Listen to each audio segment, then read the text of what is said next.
मैं कसम खाता हूँ कि मैं इंसान की सीधी राह पर बैठूंगा, फिर मैं उन पर हमला करूंगा। उनके आगे से भी फिर शैतान ने उन दोनों के दिल में वसवसा डाला। तुम दोनों को इस दरख्त से मना न कर चुका था और ये न कह चुका था कि शैतान तुम्हारा खुला दुश्मन है। Hello guys, welcome back to another video. तो कैसे हैं आप सब लोग? होप आप सब ठीक होंगे। तो गाइज आज का हमारा रिएक्शन है आदम अलैहिस्सलाम की स्टोरी के ऊपर, जिसमें यूट्यूबर रमशा सुल्तान बड़ी अच्छी इंटरेस्टिंग प्रॉफिट सीरीज बनाती हैं, जिन्होंने आदम अलैहिस्सलाम की स्टोरी को भी कवर अप किया है। तो आइए जानते हैं आदम अलैहिस्सलाम के बारे में इस स्टोरी में। बड़ी अच्छी और इंटरेस्टिंग स्टोरी है आदम अलैहिस्सलाम की। तो आइए देखते हैं ये वीडियो और करते हैं रिएक्शन। Let's start. सूरह बकरा में अल्लाह ने आदम अलैहिस्सलाम का जिक्र किया है। जब अल्लाह ने इंसान की मखलूक को पैदा करने का इरादा किया तो अल्लाह ने फरिश्तों से फरमाया, मैं जमीन में अपना एक खलीफा बनाने वाला हूँ। फरिश्तों को लगा कि शायद उनकी इबादत में कोई कमी रह गई है, इसलिए अल्लाह ने नई मखलूक बनाने का इरादा किया है। फरिश्तों ने जिन्नों जैसी दूसरी मखलूक भी देखी थी जो ज्यादा अकल नहीं रखते थे और खून रेजी करते थे। फरिश्तों ने अल्लाह से कहा, ए अल्लाह, हम तेरी तस्बीह, हम्द और पाकी बयान करते हैं। क्या तू ऐसी मखलूक पैदा करेगा जो जमीन में फसाद करेगी और खून खराबा करेगी? इसके जवाब में अल्लाह ने फरमाया, जो मैं जानता हूँ वो तुम नहीं जानते। फरिश्तों ने आपस में कहा कि अल्लाह ताला जो भी मखलूक पैदा करेगा वो हमसे ज्यादा इल्म नहीं रख सकती। फिर अल्लाह ने आदम अलैहिस्सलाम को इल्म से नवाजा और उन्हें कुछ चीजों के नाम सिखा दिए। फिर अल्लाह ने आदम अलैहिस्सलाम को फरिश्तों के सामने पेश किया और फरिश्तों से फरमाया कि तुम बताओ इन चीजों के नाम अगर तुम सच्चे हो।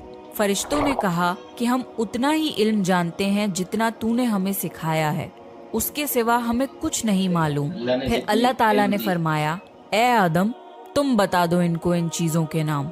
फिर जब आदम ने उन चीजों के नाम बता दिए तो अल्लाह ने फरिश्तों से फरमाया कि मैं ना कहता था कि मैं आसमानों और जमीन की पोशीदा चीजों को जानता हूँ। फिर अल्लाह ने फरिश्तों से फरमाया कि तुम आदम को सजदा करो, तो वो सब सजदे में गिर पड़े मगर शैतान ने सजदा नहीं किया। अल्लाह ने फरमाया कि ए इब्लीस, तुझे क्या हुआ कि तू सजदा करने वालों के साथ शरीक ना हुआ?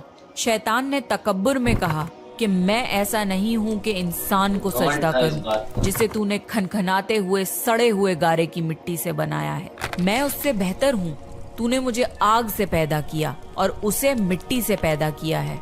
अल्लाह ने शैतान से फरमाया, यहाँ से निकल जा, तू मरदूद है और तुझ पर कयामत के दिन तक लानत बरसेगी। शैतान ने कहा, मुझे कयामत तक मोहलत दे। अल्लाह ने फरमाया कि तुझको मोहलत है।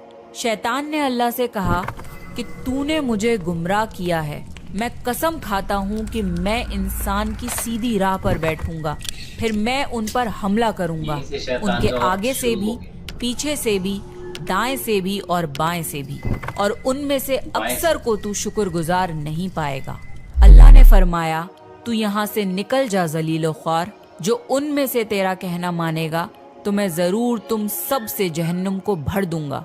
बेशक मेरे खास बंदों पर तेरा जरा काबू नहीं चलेगा। जन्नत की सारी नेमतों के बावजूद आदम अलैहिस्सलाम जन्नत में अकेला महसूस करते थे। फिर अल्लाह ने हव्वा अलैहिस्सलाम को बनाया ताकि आदम अलैहिस्सलाम उनसे सुकून पा सकें। अल्लाह ने फरमाया, ए आदम, तुम और तुम्हारी बीवी जन्नत में रहो, फिर जिस जगह से चाहो तुम दोनों खाओ, लेकिन उस दरख्त के पास मत जाना वरना तुम जालिमों में से हो जाओगे। फिर शैतान ने उन दोनों के दिल में वसवसा डाला और कहने लगा, तुम्हारे रब ने तुम दोनों को इस दरख्त से इसलिए मना किया था कि तुम कहीं फरिश्ते ना बन जाओ या कहीं हमेशा जिंदा रहने वालों में ना हो जाओ। और शैतान ने कस्में तक खा ली कि वो उनका खैर हुआ है। बस मरदूद ने धोखा देकर उनको दरख्त की तरफ खींच ही लिया। जब हजरत आदम और हव्वा अलैहिस्सलाम ने दरख्त के फल को खा लिया तो उनके सतर की चीजें खुल गईं और वो दरख्तों के पत्तों को तोड़ तोड़ कर अपने ऊपर चिपकाने लगे और सतर छुपाने लगे। फिर अल्लाह ने उनको पुकारा और फरमाया, क्या मैं तुम दोनों को इस दरख्त से मना न कर चुका था और ये न कह चुका था कि शैतान तुम्हारा खुला दुश्मन है? हजरत आदम और हव्वा अलैहिस्सलाम ने कहा कि ए हमारे रब, हमने अपने ऊपर जुल्म किया और अगर आप हमें ना बख्शेंगे اور ہم پہ رحم نہ فرمائیں گے تو پھر ہم تو ضرور تباہ ہو جائیں گے۔ اللہ نے فرمایا کہ تم سب جنت سے نیچے اتر جاؤ، اب سے تم ایک دوسرے کے دشمن ہو، اور تمہارے لیے زمین پر رہنے کی جگہ ہے اور ایک مدت تک نفع حاصل کرنا۔ اب تم کو وہیں زندگی گزارنی ہے اور وہیں مرنا ہے اور وہیں پھر سے پیدا ہونا ہے۔ دنیا میں آنے کے بعد آدم علیہ السلام نے اللہ سے 40 سال تک معافی مانگی، پھر اللہ نے آدم علیہ السلام پہ رحم کھا کے انہیں معاف کر دیا اور فرمایا کہ تم اور تمہاری اولاد دنیا میں رہو، اور یہ بات یاد رکھو کہ جب میری طرف سے کوئی نبی ہدایت لے کر تمہارے پاس آئے تو تم اس کا کہنا ماننا، اور جو لوگ میرے نبیوں کی بات کو نہیں مانیں گے اور ہماری آیتوں کو جھٹلائیں گے وہ دوزخ میں جائیں گے اور ہمیشہ اسی میں رہیں گے۔ پھر حضرت آدم اور حوا علیہ السلام دنیا میں رہنے لگے، انہی سے انسانوں کی نسل شروع ہوئی۔ آدم علیہ السلام تقریباً 900 سال زندہ رہ کر وفات پا گئے۔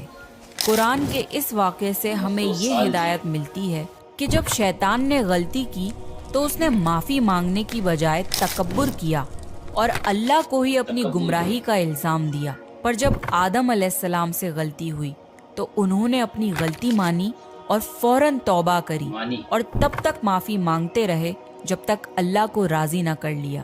آدم علیہ السلام کی سنت یہ ہے کہ جب انسان سے غلطی ہو جائے تو وہ اللہ سے اپنے گناہوں کی معافی مانگے اور اپنے رب کو منا لے۔ بے شک اللہ بہت معاف کرنے والا بڑا مہربان ہے۔ تو دیکھا گائز کس طرح سے اللہ نے آدم علیہ السلام کو بنایا اور سارے فرشتوں کو کہا کہ آدم علیہ السلام کو سجدہ کرو، اور شیطان کو بھی کہا کہ آدم علیہ السلام کو سجدہ کرو، لیکن شیطان نے وہاں سجدہ نہیں کیا، اور اس کو اتنا تکبر تھا کہ اللہ نے مجھے آگ سے بنایا اور اسے مٹی سے بنایا تو میں اس کو سجدہ کیوں کروں، اسی لیے شیطان کو تکبر ہوا۔ تو دوستو تکبر کرنا بالکل غلط ہے، اللہ کو بھی ناپسند ہے۔ تو جہاں آپ کو لگے کہ ہم سے کوئی غلطی ہوئی ہے، اللہ سے معافی مانگو، اللہ سے توبہ کرو، جیسے آدم علیہ السلام نے بھی کیا۔